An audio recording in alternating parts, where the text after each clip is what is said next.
Attention mga senior citizens, nako po, isang linggo na lang magsisimula na ang 10,000 pesos cash gift at 100,000 pesos cash gift sa ilalim ng NCSC. Balikan natin ang detalye niyan mula mismo sa NCSC. Hold up.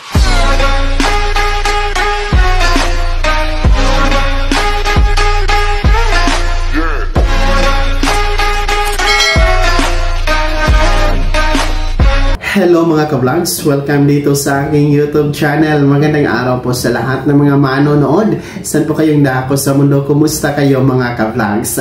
Eto na nga po, no? Dahil isang linggo na lang talaga. Nako, ilang araw na lang, ilang tulog na lang mga Filipino senior citizens.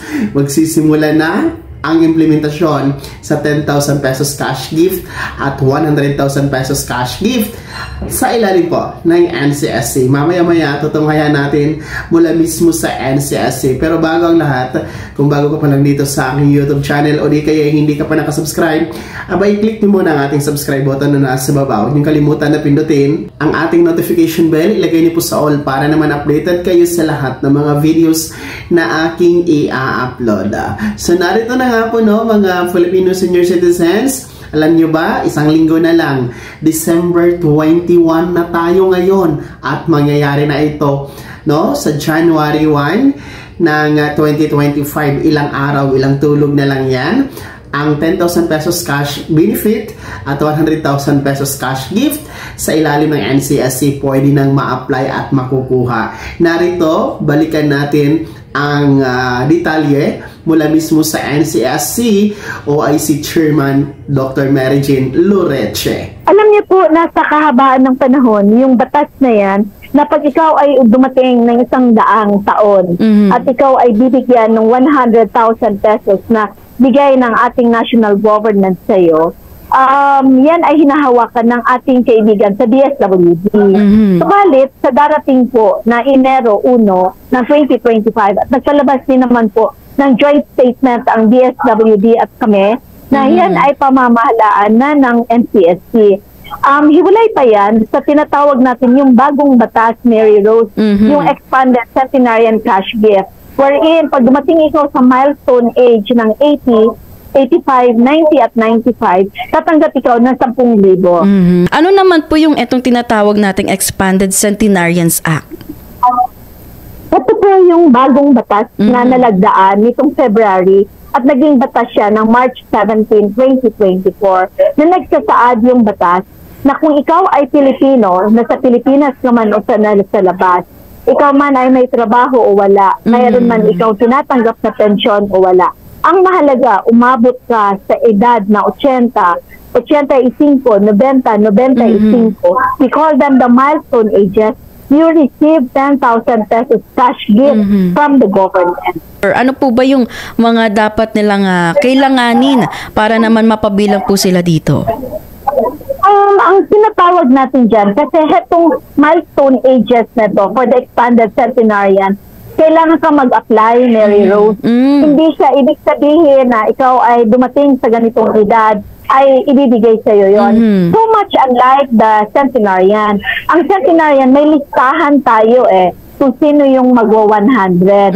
At yan ay kinukuha natin yung datos niyan base din naman sa local government unit or sa OSCA natin at sa social welfare. So, alam na natin na siya ay papasok na ng 100 o kaya siya ay 100 na. So, we expect na we have to do the necessary groundwork, verification and validation na lang. Sa totoong siya ay 100 years old or lagpas. So, ibibigay sa kanya yan. For the milestone, the difference there is you have to apply for it. Hindi siya ibig sabihin na nag-milestone sa 80, 85, 90, 95, ibibigay sa iyo yun. Hindi.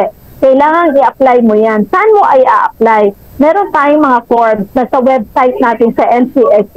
At saka pangalawa, meron tayong ibibigay na mga forms for application doon sa ating mga LGUs, sa mga OSCA at sa ating Social Welfare Development Offices. Ibig sabihin kasi kasama nakasaad sa batas na yan sa Expanded Centenarian, ang Elderly Data Management System ibinigay din kay NCSC. Ibig sabihin, kailangan kami ang mga siwa sa lahat ng datos na angkop para sa nakakatanda. Kaya pag ikaw ay nag-apply para dyan sa ating expanded, kailangan maipasok namin kayo doon sa Elderly Data Management System. Una.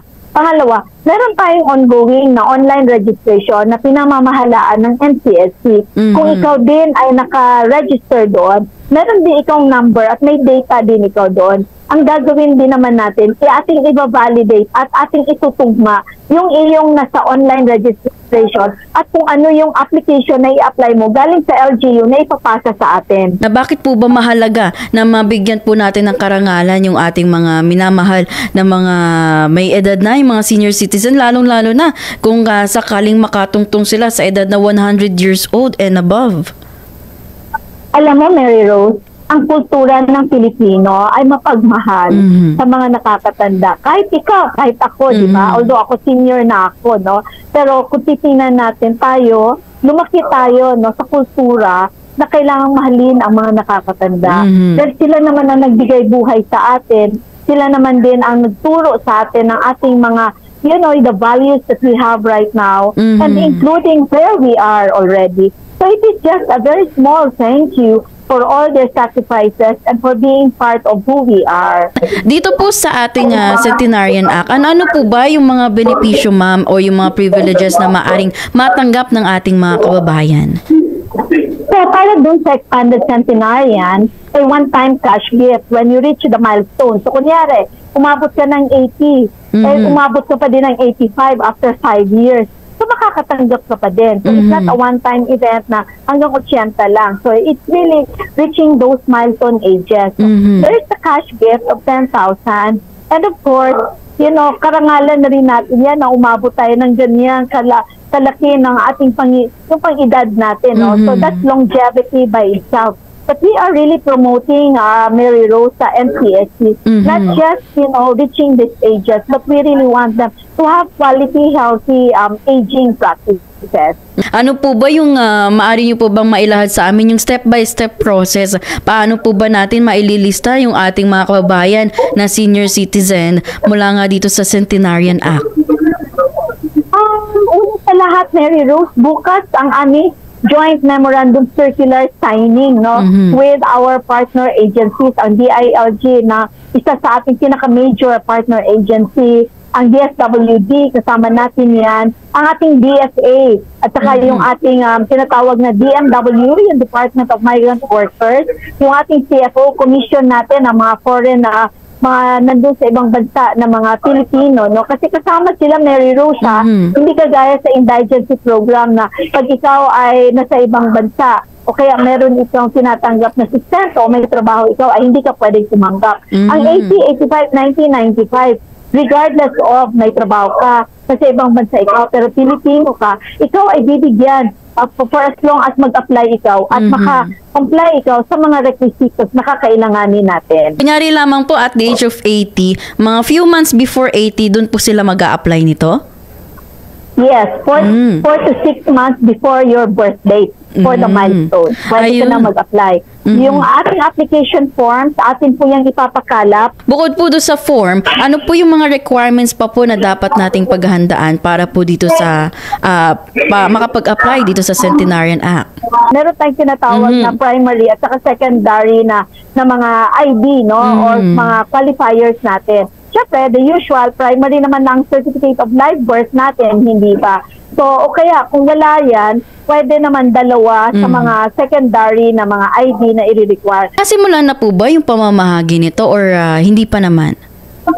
Wala pa, kasi kakabatas lang niya eh. At ang budget, ilalabas pa lang ng DBM sa atin. Isasali siya sa ating budget for 2025. Kaya nga, magsisimula tayo sa pagbibigay kung meron na tayong nasa listahan natin na kwalipikado na January 1 of 2025. And Ma'am Mergin, matanong ko lang din, pwede na po ba magpalista yung ating mga kababayan or much better to say na next year na lang? Ay, pwede na sila ngayon, lalo-lalo na kung sila ay papasok na talaga maging 80, 85, 90, and 95 simula ng January 1, 2025. Ayan po no, si Dr. Mary Jean Loreche, ang kasalukuyang OIC Chairman ng NCSC sa ngayon. mga ka-vlogs. At ayon sa kanya, no, hindi na talaga mapipigilan. Ngayong January 1, 2025 na po ang implementasyon ng dalawang cash gift. Una po, ang centenarian cash gift na 100,000 pesos when you reach the milestone of 100 years old pataas. At pangalawa, ang ating mga seniors na meron pong edad na insaktong 80, 85, 90 at 95 years old simula January 1, 2025 pataas, abay, pwede kayong maka-apply at makukuha ang 10,000 pesos cash benefits. Kaya naman, excited na ba ang lahat? Nako po, ano po ang komento ninyo mga senior citizens sa balitang ito? No? Kayo ba excited na sa darating na January 1? Paki-komento po sa comment section na nasa baba.